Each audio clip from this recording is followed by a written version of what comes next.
Hello, അസ്സലാമു അലൈക്കും.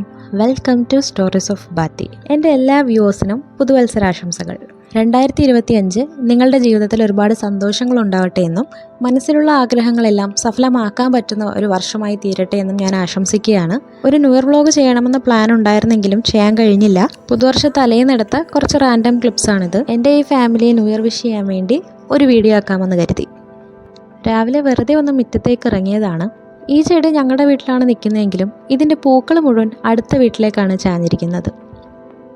ഇന്നൊരു കോൾഡ് കോഫി കൊടുക്കാമെന്ന് വിചാരിച്ചു. ഒരു ചേഞ്ചിന് ഇന്ന് പാലില്ലാതെയാണ് ചെയ്തത്. വേണമെങ്കിൽ ഐസ്ഡ് കോഫി എന്നൊക്കെ പറയാം. പ്രതീക്ഷിച്ചതുപോലെ വലിയ ടേസ്റ്റ് ഒന്നും ഉണ്ടായിരുന്നില്ല. വൈകുന്നേരമായപ്പോൾ വെറുതെ ഒന്ന് നടക്കാനിറങ്ങി. വൈകുന്നേരങ്ങളിലെ ഈ നടത്തം എന്നെക്കാൾ ഇഷ്ടം എൻ്റെ മോൾക്കാണ്. മോൾക്ക് നല്ല പനിയായതുകൊണ്ട് ഇന്ന് മോളെ കൂട്ടിയില്ല. അതുകൊണ്ടാണ് കുറച്ച് ദിവസമായിട്ട് വീഡിയോസ് ഒന്നും ചെയ്യാൻ കഴിയാതിരുന്നത്. കാഴ്ചയിൽ കണിക്കുന്ന പോലെയുള്ള ഈ ചെടി ഏതാണെന്ന് എനിക്ക് മനസ്സിലായില്ല. പുതുവർഷത്തിന് അങ്ങനെ പ്രത്യേകിച്ച് പ്ലാനിങ്സ് ഒന്നും ഉണ്ടാവാറില്ല. എങ്കിലും എല്ലാവരെയും പോലെ ചില നല്ല തീരുമാനങ്ങളൊക്കെ എടുക്കാറുണ്ട്. എല്ലാ തീരുമാനങ്ങളും നടപ്പിലാക്കാൻ കഴിയാറില്ലെങ്കിലും ചില കാര്യങ്ങൾ ഇപ്പോഴും നല്ല ശീലങ്ങളായി തുടരുന്നുണ്ട്. ന്യൂ ഇയർ റെസൊല്യൂഷൻസ് ഒക്കെ ആയിട്ടൊരു വീഡിയോ ചെയ്യണം എന്ന് കരുതിയിരുന്നതാണ്. പല കാരണങ്ങൾ കൊണ്ടും അത് സാധിച്ചില്ല. വൈകിയാണെങ്കിലും വീഡിയോ ചെയ്യാൻ ശ്രമിക്കാം.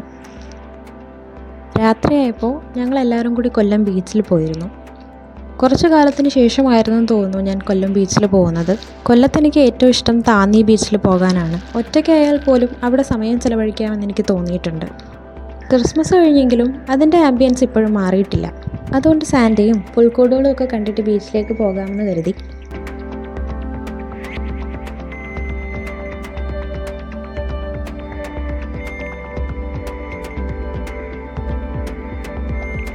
കുട്ടികളെ പങ്കെടുപ്പിച്ചുകൊണ്ട് അവിടെ കുറച്ച് പ്രോഗ്രാംസ് ഒക്കെ നടക്കുന്നുണ്ടായിരുന്നു. കുറച്ചു നേരം അതൊക്കെ നോക്കി നിന്നു.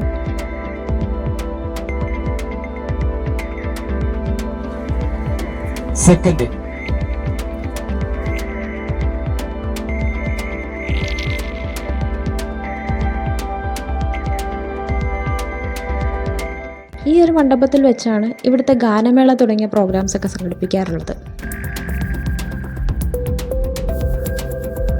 ഇവിടെയുള്ളൊരു മത്സ്യകന്യകയുടെ ശില്പമാണിത്. ഒരരയനെ പ്രണയിച്ച കാരണത്താൽ ശാപം കിട്ടി കരയിലെത്തി ഇപ്പോഴും തൻ്റെ കടലിനെ വിഷാദത്തോടെ നോക്കിയിരിക്കുന്ന മത്സ്യകന്യക എന്നാണ് ഇതിൻ്റെ സങ്കല്പം. 27 അടിയാണ് ശില്പത്തിൻ്റെ ഉയരം.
ഒരിക്കൽ കൂടി എല്ലാവർക്കും നല്ലൊരു വർഷം ആശംസിക്കുന്നു.